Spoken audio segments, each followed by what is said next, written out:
So who created God? अगर ये दुनिया भगवान ने बनाई तो भगवान को किसने बनाया? और अगर भगवान को किसी ने बनाया तो उसको किसने बनाया? ये कहाँ जाकर रुकेगा? बहुत पुराना क्वेश्चन है। इसको हम कलाम कॉस्मोलॉजिकल आर्ग्यूमेंट भी कहते हैं, कई बार इसको फर्स्ट कॉज आर्ग्यूमेंट भी कहते हैं कि पहला कॉज क्या था, कहाँ से शुरुआत हुई। मैं क्यों हूँ? क्योंकि मेरे पिता हैं। वो क्यों? क्योंकि उनके पिता हैं। इस तरह से अगर हम चलते रहें तो कहीं ना कहीं तो इसको रुकना चाहिए। पहली चीज क्या थी? पहला कॉज क्या था? एक्चुअली मैंने अपनी लास्ट वीडियो में बताया था कि जो भी चीज डिजाइंड है उसके लिए किसी क्रिएटर की जरूरत है, और ये यूनिवर्स डिजाइंड है, यानी कि इसके लिए किसी क्रिएटर की जरूरत है, और केवल भगवान ही इसको क्रिएट कर सकते हैं। तो बहुत सारे कमेंट्स आए कि अगर भगवान ने ये यूनिवर्स बनाया तो भगवान को किसने बनाया? बहुत जेन्युइन क्वेश्चन है। तो इस वीडियो में हम उसी को आंसर करने की कोशिश करेंगे।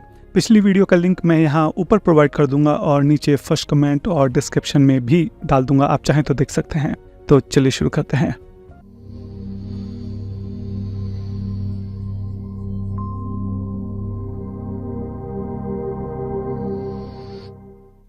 तो मैंने जनरली देखा है जिन लोगों को भगवान की डेफिनेशन नहीं पता, उन्हें पता ही नहीं भगवान का मतलब क्या है, ठीक है, वो इस तरह के सवाल उठाते हैं कि हु क्रिएटेड गॉड। बहुत आसान सरल भाषा में इसको समझते हैं। मान लो मैंने एक मशीन बनाई, मैं उस मशीन के अंदर हूं कि बाहर हूं? अगर मैंने मशीन बनाई है तो मैं उस मशीन के बाहर हूं, है ना? बिल्कुल ठीक इसी तरीके से भगवान ने ये मटेरियल वर्ल्ड बनाया। इस मटेरियल वर्ल्ड, जो मटेरियल वर्ल्ड है, ये टाइम स्पेस मैटर जैसे पदार्थों से बना है। यानी कि जो भगवान है वो टाइम से परे है। टाइम उन्होंने बनाया है, टाइम उनकी एक्सपेंशन है, उनकी शक्ति है। वो टाइम के अंदर नहीं आते हैं। ऐसा नहीं था कि कभी भगवान नहीं थे और फिर एक टाइम हुआ और उस टाइम पे भगवान बन गए, ऐसा नहीं है। जो भगवान है वो इटर्नल एंटिटी है। भगवान से ही समय बना है, भगवान से ही स्पेस बना है, भगवान से ही मैटर बना है। इस चीज को हमें थोड़ा समझना पड़ेगा, क्योंकि हमारी बुद्धि जो है वो भी इस प्रकृति से ही बनी है। तो इस प्रकृति से परे जब कोई बात हम करते हैं तो बुद्धि के लिए समझना कई बार वो बहुत मुश्किल हो जाता है। हम उसको इमेजिन नहीं कर पाते हैं, समझ नहीं पाते हैं कि हम क्या ऐसी कोई चीज टाइम से परे कैसे हो सकती है।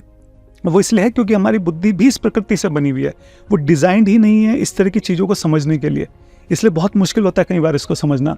तो पहले हम यहाँ पे भगवान की डेफिनेशन को क्लियर करते हैं। भगवान की डेफिनेशन है one who is spaceless, space से परे हैं, टाइमलेस, टाइम से परे हैं, इमटेरियल, मटेरियल नहीं है वो, powerful, moral, personal, intelligent being in the ground of reality.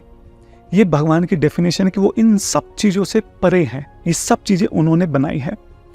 अब इसी बात को थोड़ा और ज्यादा जाके डीप में समझेंगे, थोड़ा टेक्निकल भाषा में समझेंगे, ताकि और बहुत अच्छे से चीज समझ में आए। तो जब हम बोलते हैं कि अगर कोई चीज बनी है तो इसको किसने बनाया है, इसको लॉ ऑफ कॉजेलिटी बोलते हैं। बेसिकली इसका मतलब यह है कि अगर कोई चीज बनी है या किसी चीज में परिवर्तन हो रहा है, कोई चीज चेंज हो रही है, उसके पीछे जरूर कुछ ना कुछ कारण होगा। बिना कारण से कोई चीज बनती नहीं है, बिना कारण से कोई चीज चेंज नहीं होती है। ये लॉ ऑफ कॉजेलिटी है। लेकिन अगर कोई चीज हमेशा से है तो उसके लिए हमें किसी कारण की जरूरत नहीं है। तो पहले, यानी कुछ 100 साल पहले, ऐसा जो हमारी साइंटिफिक रिसर्च थी वो इस नतीजे पर पहुंची थी कि जो यूनिवर्स है ये इटर्नल है, ये हमेशा से ऐसा ही है।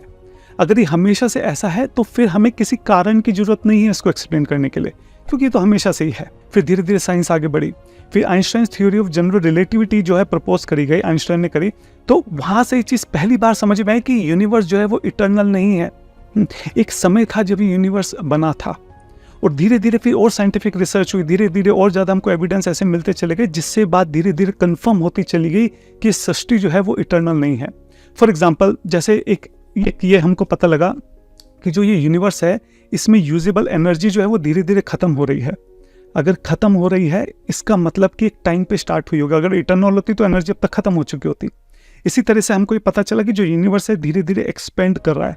अगर एक्सपेंड कर रहा है तो यानी पहले ये किसी एक पॉइंट से स्टार्ट हुआ होगा। ये जस्ट मैं आपको 2-3 उदाहरण दे रहा हूँ। इस तरह के बहुत सारे जो है एविडेंसेस हमको मिले, जिससे ये बात धीरे धीरे कंफर्म हो गई कि ये यूनिवर्स जो है ये एक टाइम पे बना था। अब ये साइंटिस्टों के लिए एक बहुत बड़ी प्रॉब्लम क्रिएट हो गई, क्योंकि अगर ये बना था तो इसके पीछे कुछ ना कुछ कारण होगा। लॉ ऑफ कॉजेलिटी, कोई भी चीज बनी है या परिवर्तन हो रहा है किसी चीज में तो उसके पीछे कुछ ना कुछ कारण होगा। अब वो कारण क्या था वो ढूंढना था। अच्छा, मजे की बात यह है कि साइंटिफिक रिसर्च से हमको धीरे धीरे ये पता लगा कि ये दुनिया जो है बनती है या बिगड़ती है, लेकिन भगवद गीता में ये बात बहुत पहले से मेंशन है। भगवद गीता के 8 चैप्टर के 19 वर्ष में कृष्ण बताते हैं, भूत ग्राम स एवायम भूतव भूतव पल्लीरते रात्रे आग में वंश पार्थ प्रभुवत्य हर आग में। और पूरे इस चैप्टर में आगे पीछे के कई सारे वर्ष हैं जिसमें कृष्ण बताते हैं कि जो भौतिक प्रकृति है ये किस तरीके से बनती है, किस तरीके से खत्म होती है, लेकिन जो उनका इटर्नल नेचर है, जो भगवान स्वयं है, जो भगवान का धाम है, वो इटर्नल है, वो हमेशा बने रहता है, वो कभी खत्म नहीं होता है। तो जो हमें साइंटिफिक रिसर्च के बाद अब पता लगा, अभी कुछ 100 साल पहले, वो भगवद गीता में हमेशा से पहले से मेंशन था। तो ये जो यूनिवर्स बना, जिस पॉइंट पे बना, तो यहाँ पे हमने इसका नाम दिया बिग बैंग। साइंटिस्टों ने इसका नाम दिया बिग बैंग, कि उसको हम बिग बैंग बोलेंगे कि बिग बैंग से ये यूनिवर्स आया। अब सोचने वाली बात यह कि जब यूनिवर्स बना उसी वक्त टाइम, स्पेस, मैटर, ये सारी चीजें उस टाइम बनी, यानी कि जिसने इसको बनाया, जो भी इसका कारण रहा होगा, वो यानी कि इससे परे है। लेकिन ये सोचने वाली बात है कि जिसने ये यूनिवर्स बनाया, अगर हम यूनिवर्स देखें कि किस तरह से काम करता है, तो बहुत ही ज़्यादा कॉम्प्लेक्स है, बहुत ज़बरदस्त डिज़ाइंड है, बहुत अच्छे से ट्यून किया गया है। लॉ ऑफ नेचर किस तरीके से काम करते हैं, यहाँ पे जो एनर्जीज हैं वो किस तरीके से काम करते हैं, सारी चीज़ें हम बहुत अगर डिटेल में समझें, इसके ऊपर मैं अलग से कभी वीडियो बनाऊंगा कि फाइन ट्यूनिंग आर्ग्यूमेंट, ये बहुत स्ट्रॉन्ग आर्ग्यूमेंट एक्चुअली, जब हम ये बात करते हैं कि भगवान है या नहीं, उसमें जो आर्ग्यूमेंट्स आते हैं, जैसे ये कॉस्मोलॉजिकल आर्गूमेंट के ऊपर हम बात करें, फर्स्ट कॉज आर्गूमेंट, इसी तरह की डिज़ाइन आर्गूमेंट है। अभी मैं डिटेल दूंगा तो बहुत लंबा वीडियो हो जाएगा, लेकिन एक अलग से मैं वीडियो बनाऊंगा, उसमें बताएंगे कि जो यूनिवर्स है कितना ज़्यादा परफेक्टली डिज़ाइंड है, यानी कि जिसने इतना परफेक्ट डिज़ाइन बनाया है वो खुद कितना इंटेलिजेंट होगा, जिसने इतना बड़ा यूनिवर्स बना दिया वो खुद कितना ज़्यादा ताकतवर होगा। और जैसे मैंने बोला कि टाइम स्पेस मैटर तो भी बनाई है। तो बेसिकली मैं पॉइंट ये बोलना चाह रहा हूँ कि जिस कारण से, जिसने ये बिग बैंग करा और जिसकी वजह से इतना बड़ा यूनिवर्स स्टार्ट हुआ, वो टाइमलेस, स्पेसलेस, इमैटेरियल है, बहुत पावरफुल है, बहुत इंटेलिजेंट है और पर्सनल है, क्योंकि पर्सनल चॉइस है बनाना। इम्पर्सनल फोर्सेज जो हैं किसी चीज़ को बनाती नहीं है, डिज़ाइन नहीं करती हैं। अब साइंटिस्टों के आगे बेसिकली इस चीज़ का क्लैरिफिकेशन नहीं है कि वो क्या कारण था या क्या हो सकता है जिसकी वजह से ये बना, लेकिन हमको समझ में आ गया कि जो है वो टाइमलेस, स्पेसलेस, इमैटेरियल, पावरफुल, पर्सनल और इंटेलिजेंट, इस तरीके से है वो। तो अब इस चीज़ का नाम दिया, इसको बोलते हैं नथिंगनेस। नथिंग है, नथिंग से ये सब हुआ। फिलहाल हमारी रिसर्च यहाँ तक पहुंची है। अच्छा जी, अब ये नथिंग क्या है? नथिंग का मतलब होता है कुछ भी नहीं, मतलब आप कुछ भी अगर सोच रहे हो तो यानी कि वो समथिंग है। नथिंग का मतलब एब्सोल्युटली नथिंग। तो उसको डिफाइन करने के लिए नथिंग को डिफाइन करना पड़ेगा। Nothing is what rock things. एक पत्थर सोचिए, एक पत्थर क्या सोच रहा है? अगर आप एक पत्थर को इमेजिन करें तो वो क्या सोच रहा है? वो जो सोच रहा है वही नथिंग है। पत्थर तो क्या सोचेगा? कुछ नहीं, तो वो नथिंग है। तो ये बड़ी बहुत अजीब सी ये जो है फिलहाल हमारे पास एक्सप्लेनेशन है कि नथिंग से पूरा सृष्टि जो है वो अचानक से क्रिएट हो गई। इतनी फाइन ट्यून्ड, इतनी अच्छे से जो डिजाइंड सृष्टि है वो नथिंग से आ गई। अच्छा, जो थीस्टिक साइंटिस्ट हैं उनका कहना है कि जो spaceless, timeless, इमैटेरियल, powerful, personal, intelligent being है, जिसको ये लोग नथिंग बोल रहे हैं, हम उसको गॉड बोलेंगे। ठीक है, तो इसी तरह से अगर हम अपने स्क्रिप्चर्स में देखें तो उसमें क्लियरली मेंशन है कि किस तरह से भगवान से ये सृष्टि आई है। भगवान जो है सब कारणों के असली कारण है। अगर हम ब्रह्म संहिता देखें तो उसका जो पहला ही वर्ष है, बहुत फेमस, बहुत इंपॉर्टेंट वर्ष है, ईश्वरा परमा कृष्ण सच्चिदानंद विग्रह अनादिर आदिर गोविंदा सर्व कारण कारणम। अनादिर आदिर, आदिर है वो, मतलब उनसे पहले कुछ नहीं था। सर्व कारण कारणम, सारे कारणों के अंतिम कारण है वो, उनका कोई कारण नहीं है। जैसे बोलो ना फर्स्ट कॉज, जो फर्स्ट कॉज है वो वही है, उनसे ऊपर कुछ नहीं है, उनका और कोई कारण नहीं है। इसी तरह भगवद गीता के हम 10.8 वर्ष में देखें तो भगवान कृष्ण बोल रहे हैं, हम सर्वस्य प्रभवो मता सर्वम प्रवर्तते। ये पूरी सृष्टि जो है वो मेरे से आई है, पूरा मटेरियल वर्ल्ड, इनफैक्ट जो स्पिरिचुअल सब कुछ, जो भी चीज मैनिफेस्ट है वो सब उनसे आ रहा है। एकदम क्लियर भगवद गीता में भगवान श्री कृष्ण बोल रहे हैं। इसी तरह 11.32 में भगवान कृष्ण बोलते हैं, कालो अस्मिन लोका, ये जो समय है ये मेरे से आ रहा है, मेरी शक्ति है। समय जिसके हम टाइम, जिसके बारे में हम बार बार हम जिसके बारे में बात करें, भगवद गीता में क्लियरली कृष्ण बोल रहे हैं कि वो मेरे से ही आ रहा है। ठीक है, 7.5 में भगवान ये बात बोल रहे हैं कि जो स्पेस है, मैटर, ये सब मेरे से आ रहा है। 7.10 में कृष्ण बोल रहे हैं, तेजस तेजस्व नाम अहम, ये जो शक्ति है, पावरफुलनेस जिसके बारे में हम बात करें कि मोस्ट पावरफुल होना चाहिए, भगवान बोल रहे हैं वो मेरे से आ रही है। 7.8 में कृष्ण बोल रहे हैं कि जो इंटेलिजेंस है ये मेरे से आ रही है, I am the most intelligent. 15.15 में कृष्ण बोल रहे हैं सर्वस्य चाहम हृदय से निविष्टो मता स्मृतिर ज्ञानम अपोहनम चा। ये जो इंटेलिजेंस है, जो नॉलेज है, ये मेरे से आ रही है। 12.2 में कृष्ण बता रहे हैं कि किस तरह से वो पर्सनैलिटी है। तो जो भी हम यहाँ पे हम बात कर रहे हैं कि जो भगवान है वो स्पेसलेस हो, टाइमलेस हो, इमैटेरियल हो, पावरफुल हो, पर्सनल हो, इंटेलिजेंट हो, ये जितने भी हम चीज़ें बात कर रहे हैं कि जिसने ये सृष्टि बनाई उसका ऐसा होना जरूरी है। भगवत गीता में हर जगह कृष्ण बार बार बोल रहे हैं कि मैं ऐसा हूँ, मैं ऐसा हूँ, मैं ऐसा हूँ, मैं ऐसा हूँ। इसलिए हम उसको नथिंगनेस बोलने के बजाय हम उसको कृष्ण बोल देते हैं। तो अगर हम ध्यान से सोचें, God is not possibility of existence, he is the pre condition of existence. ऐसा नहीं है कि कई सारे कारण हो सकते हैं भगवान ने बनाया, ऐसा नहीं है। भगवान का होना जरूरी है, तभी ये सृष्टि बनेगी। इसलिए जेम्स टूर एक बहुत बड़े नैनो साइंटिस्ट हैं, उन्होंने एक बहुत अच्छी बात बोली। उन्होंने बोला, only a rocky who knows nothing about science would say science takes away from faith.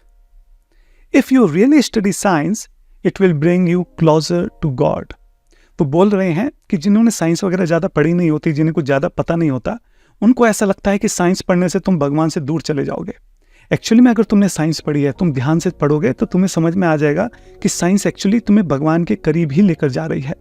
और यही कारण है कि आप देखिए, भारत के भी जो बड़े बड़े साइंटिस्ट हुए हैं, हम एपीजे अब्दुल कलाम को जानते हैं, वो भी थीस्ट थे। अभी हमने पीछे देखा इसरो के साइंटिस्ट जो उन्होंने चंद्रयान जो है चंद्रमा पे उतार दिया, जो आज तक बाकी देशों के बड़े बड़े साइंटिस्ट नहीं कर पाए, वो सारे साइंटिस्ट जो हैं वो मंदिर जा रहे हैं। और मैंने एक वीडियो में, इससे थोड़े दिन पहले मैंने एक वीडियो रिलीज़ करी थी, उसमें मैंने 60 दिखाया था कि 60% साइंटिस्ट जो हैं आज के टाइम में दुनिया में, वो एक्सेप्ट करते हैं कि हाँ भगवान का अस्तित्व है, वो खुद थीस्ट हैं। और एक बात मैं दोबारा से यहाँ पे बहुत स्ट्रेस देकर बोलना चाहता हूँ कि कोई भी ये ना समझे कि तुम्हें साइंस पता है तो तुम थीस्ट हो गए या तुम एथीस्ट हो गए। साइंस का आस्तिकता से या नास्तिकता से कोई लेना देना नहीं है। साइंस जो है वो न्यूट्रल है। साइंस को इस चीज़ से कोई मतलब नहीं है कि भगवान है या भगवान नहीं है। साइंस जो है सिंपली इस पूरे नेचर को ऑब्जर्व करती है, और साइंस इस चीज़ को डिस्कवर करती है कि नेचर काम कैसे करती है, क्या क्या लॉज हैं, और उन लॉज का इस्तेमाल करके साइंस एप्लीकेशन बनाती है ताकि हम अपनी जो रोज़मर्रा की ज़िंदगी है उसको कंफर्टेबल बना सकें। ये दुनिया कैसे काम करती है और इसको हम कैसे यूज़ कर सकते हैं अपनी लाइफ को कंफर्टेबल बनाने के लिए, ये काम है साइंस का। साइंस से इसका कोई मतलब नहीं है कि भगवान है या नहीं, या फिर इस सृष्टि जिसको साइंस ऑब्जर्व कर रही है इससे परे कुछ है या नहीं है। इसलिए आप देखिए कि बहुत सारे साइंटिस्ट जो हैं वो थीस्ट होते हैं, बहुत सारे जो हैं वो एथीस्ट होते हैं। जो एथीस्ट हैं वो इस साइंटिफिक रिसर्च का यूज़ करते हैं अपनी बात को रखने के लिए। इसी तरह जो थीस्टिक साइंस है वो इस साइंस का इस्तेमाल करते हैं अपनी बात को रखने के लिए। लेकिन साइंस जो है वो अपने आप में न्यूट्रल है। साइंस ना तो थीस्ट है ना एथीस्ट है। इसके ऊपर भी मैंने एक वीडियो बनाई थी जो मैं डिस्क्रिप्शन बॉक्स में लगाऊंगा। अंत में जो ये लोग वीडियो देख रहे हैं, मेरा उनसे हाथ जोड़कर निवेदन है कि आप कृपया करके अभी एथीस्टिक जो माइंडसेट के जो लोग हैं उनकी बातें या उनकी किताबें अभी मत पढ़िए। आपको अगर लॉजिकली समझना भी है कि भगवान है या नहीं है, तो थीस्टिक साइंटिस्ट जो हैं उन्होंने भी कई सारी किताबें लिखी, बहुत अच्छी अच्छी फेमस किताबें हैं, आप उनको रेफर कीजिए, आप उनको पढ़िए। तो उसमें जो आर्ग्यूमेंट्स है उससे आपका फेथ जो है वो मजबूत होगा। जब तक आप अध्यात्म के रास्ते पर मजबूत नहीं हैं, आगे अच्छे से नहीं बढ़ गए हैं, अगर आप एथीस्टिक लोगों को सुनेंगे, उनकी बातें सुनेंगे, उनके आर्ग्यूमेंट सुनेंगे या ऐसी कोई किताब पढ़ेंगे, तो आपका फेथ जो है वो डेफिनेटली डगमगा जाएगा। क्योंकि उनके तर्क भी कोई हल्के नहीं है, उनके तर्क भी बहुत ज़्यादा स्ट्रांग हैं, बहुत। तो फिर आपको अपना जवाब ढूंढना पड़ेगा। जवाब ढूंढने के लिए कोई नहीं मिला तो इतनी देर में आपका समय खराब होगा, आपको कन्फ्यूजन आपके दिमाग में बनी रहेगी। और अगर कमज़ोर उसके हुए, फेथ के हुए, तो हो सकता है कि आप अपने रास्ते से डगमगा जाएं। ये जो मनुष्य जीवन है बहुत दुर्लभ है, बहुत मुश्किल से मिला है। हमारे साधु संत कितना त्याग कर रहे हैं किसी तरह से हमको बचाकर सही रास्ते पर लाने के लिए। दिन रात वो दर्द में है, उसके बावजूद वो कोशिश कर रहे हैं कि किसी तरह से हमारा भला हो सके। तो हमारी भी अपने प्रति जिम्मेदारी बनती है कि हम जिस रास्ते पर आगे बढ़ रहे हैं उस पर मजबूती से आगे कैसे बढ़ सकते हैं। तो ऐसे लोगों से, ऐसी लोगों की बातों से, ऐसी किताबों से दूरी बना के रखना भी हमारी जिम्मेदारी है। अब मैं ये नहीं कह रहा मत पढ़िए, आप पढ़िए। जो थीस्टिक साइंटिस्ट हैं, जो आस्तिकवादी साइंटिस्ट हैं, उन्होंने बहुत किताबें लिखी हैं। मैं कुछ किताबें जो हैं डिस्क्रिप्शन बॉक्स में जो हैं उनको रेफर भी करूंगा, आप उनको पढ़िए। उसमें बहुत अच्छे अच्छे आर्गूमेंट हैं जिसमें बता रहे हैं कि भगवान कैसे हो सकते हैं। तो आप अपना ध्यान रखिए। अगर आपको वीडियो अच्छी लगी तो भी आप मुझे बता सकते हैं कि आपको क्या समझ में आया, ताकि मुझे समझ में आए कि आपको कुछ समझ में आया बात। और कुछ प्रश्न है तो वो भी आप इसके कमेंट बॉक्स में लिख सकते हैं। हरे कृष्णा।